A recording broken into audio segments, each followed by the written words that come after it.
Praise the Lord. Today Bible reading కీర్తనలు 25వ అధ్యాయము 12 నుండి 22 వచనముల వరకు. యెహోవా యందు భయభక్తులు గలవాడెవడో వాడు కోరుకొనవలసిన మార్గమును ఆయన వానికి బోధించును. అతని ప్రాణము నెమ్మదిగా ఉండును, అతని సంతానము భూమిని స్వతంత్రించుకొనును. యెహోవా మర్మము ఆయన యందు భయభక్తులు గలవారికి తెలిసియున్నది.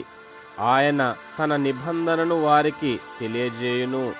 నా కనుదృష్టి ఎల్లప్పుడూ యెహోవా వైపునకే తిరిగియున్నది. ఆయన నా పాదములను వలలో నుండి విడిపించును. నేను ఏకాకిని, బాధపడువాడను. నా వైపు తిరిగి నన్ను కరుణింపుము. నా హృదయ వేదనలు అతి విస్తారములు.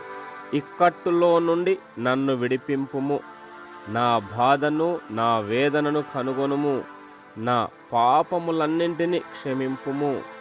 నా శత్రువులను చూడుము. వారు అనేకులు. క్రూర ద్వేషముతో వారు నన్ను ద్వేషించుచున్నారు. నేను నీ శరణుజొచ్చియున్నాను.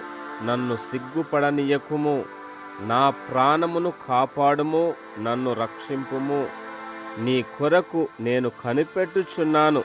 యథార్థతయు నిర్దోషత్వమును నన్ను సంరక్షించునుగాక. దేవా, వారి బాధలన్నింటిలో నుండి ఇశ్రాయేలీయులను విమోచింపుము. ఆమేన్. God bless you.